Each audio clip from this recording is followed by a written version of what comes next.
આજ સાંજથી લઈને આવનાર 5 દિવસ સુધી રાજ્યના અનેક વિસ્તારોની અંદર ગાજવીજ સાથે વીજળીના કડાકા ભડાકા સાથે અને આંધી તુફાન સાથે વરસાદને લઈને મોટી આગાહી કરવામાં આવી છે.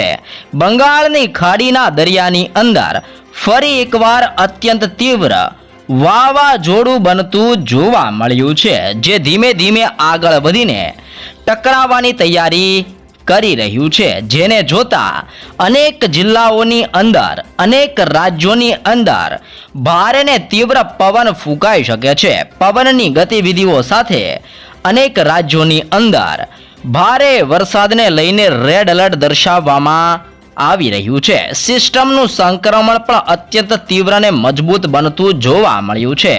સિસ્ટમનો પટ્ટો બંગાળની ખાડીના વિસ્તારોથી અરબ સાગરના દરિયા સુધી લંબાયેલો જોવા મળ્યો છે. જેમ જેમ સિસ્ટમ તીવ્ર બનતી જોવા મળી રહી છે, તેમ તેમ આ સિસ્ટમનો પટ્ટો પણ વધુ મજબૂત બનતો જોવા મળ્યો છે, ને જેના કારણે પવનની ઝડપ 100 કિલોમીટર પ્રતિ કલાકની ઝડપથી લઈને 120 કિલોમીટર પ્રતિ કલાકની ઝડપે તીવ્ર પવન પણ ફૂંકાતો જોવા મળ્યો છે. આમ આંધી તુફાન સાથે અનેક રાજ્યોની અંદર ગાજવીજ સાથે મેઘ તાંડવ થવાને લઈને મોટી આગાહી કરવામાં આવી છે.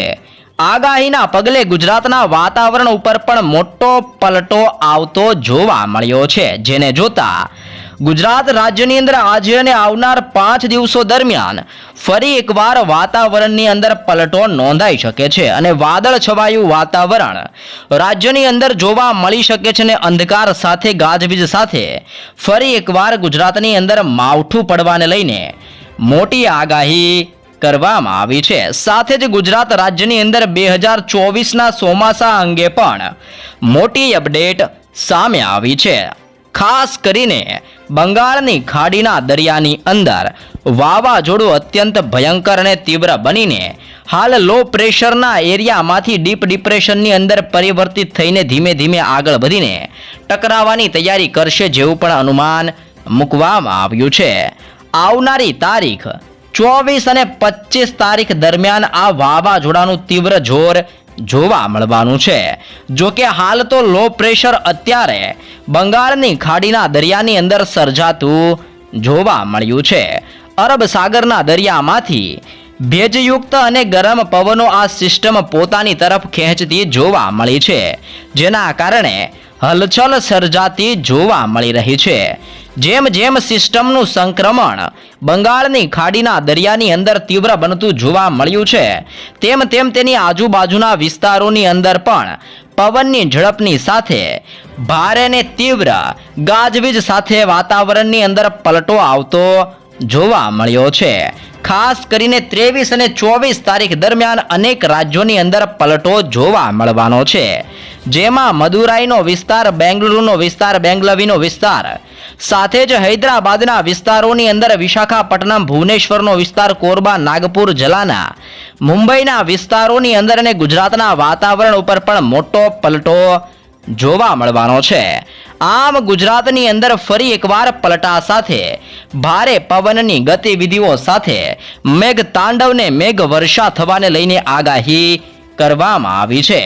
જેમ જેમ બંગાળની ખાડીના દરિયાની અંદર સક્રિય થયેલું વાવાઝોડું આગળ વધી રહ્યું છે, તેમ તેમ ગુજરાતની અંદર પણ ગરમી અને બફારાનું પ્રમાણ વધતું જોવા મળ્યું છે, જેને જોતા ગુજરાતની અંદર આજે સાંજે પણ ફરી એકવાર વાદળ છવાયું વાતાવરણને ગરમી અને બફારાનું પ્રમાણ પણ જોવા મળી શકે છે.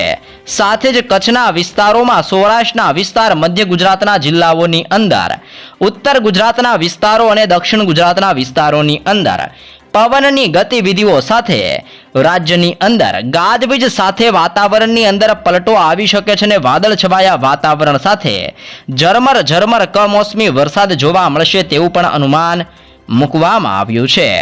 આગાહીના પગલે સૌરાષ્ટ્રના વિસ્તારોમાં ભાવનગર, અમરેલી, ગીર સોમનાથ, જૂનાગઢ, પોરબંદર, ઓખા, દેવભૂમિ, દ્વારકાનો વિસ્તાર, જામનગર, રાજકોટ, મોરબીના વિસ્તારોની અંદર, સુરેન્દ્રનગર, બોટાદ અને રાજકોટના વિસ્તારોની અંદર પણ વાતાવરણની અંદર પલટો જોવા મળી શકે છે અને ગરમી અને બફારાનું પ્રમાણ પણ જોવા મળશે. સૌરાષ્ટ્રના વિસ્તારોની અંદર 27 ડિગ્રીથી લઈને 31 ડિગ્રી સુધીનું તાપમાન જોવા મળી શકે છે. કચ્છના વિસ્તારોની જો વાત કરીએ તો કચ્છની અંદર ગાંધીધામ, ખાવડ અને નળિયા વિસ્તારોની અંદર આજે મોડી સાંજ દરમિયાન વાતાવરણની અંદર પલટા સાથે ગરમી અને બફારાનું પ્રમાણ પણ જોવા મળી શકે છે. તો દક્ષિણ ગુજરાતના જિલ્લાઓની અંદર પવનની તીવ્રતા અત્યારે મજબૂત બનતી જોવા મળી છે, જેના કારણે ભરૂચ, નર્મદા, સુરત, તાપી, નવસારી, ડાંગ અને વલસાડના વાતાવરણની અંદર મોટો પલટો નોંધાયેલો જોવા મળશે અને દક્ષિણ ગુજરાતના આ સંપૂર્ણ વિસ્તારોમાં મોડી સાંજ દરમિયાન પવનની ગતિવિધિઓ જોવા મળી શકે છે. સાથે જ મધ્ય ગુજરાતના વિસ્તારોની અંદર ગરમી અને બફારાનું પ્રમાણ પુષ્કળ વધતું જોવા મળ્યું છે અને લોકો ત્રાહિમામ પોકારતા જોવા મળ્યા છે.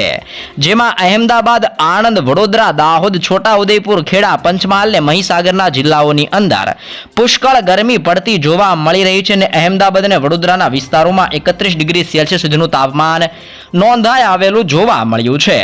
સાથે જ ઉત્તર ગુજરાતના વિસ્તારોની અંદર બનાસકાંઠા, સાબરકાંઠા, અરવલ્લી, પાટણ, મહેસાણા અને ગાંધીનગરની અંદર પણ વાતાવરણની અંદર મોટો પલટો અને બદલાવ જોવા મળી રહેલો છે અને વાદળ છવાયું વાતાવરણ પણ સર્જાતું જોવા મળ્યું છે. આમ ગુજરાતની અંદર આજે અને આવનાર 5 દિવસો સુધી હજી પણ વાતાવરણની અંદર મોટો પલટો આવી શકે છે.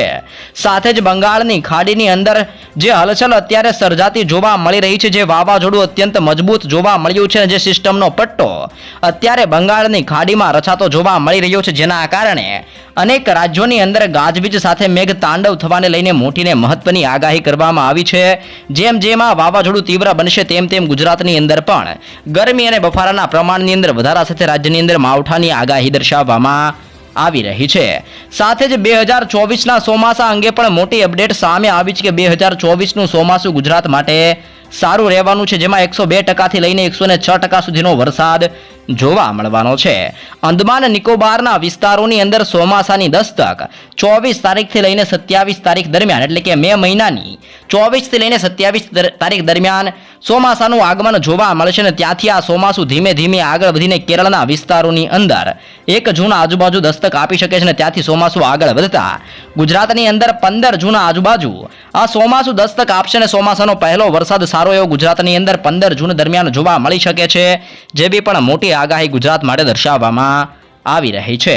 તો વરસાદ, વાવાઝોડાને લઈને આવી તાજી નવી અપડેટો સૌપ્રથમ મેળવવા ચેનલમાં નવા છો તો અત્યારે જ લાઈવ ગુજરાત સમાચાર યુટ્યુબ ચેનલને જરૂરથી મિત્રો સબસ્ક્રાઇબ કરી લેજો.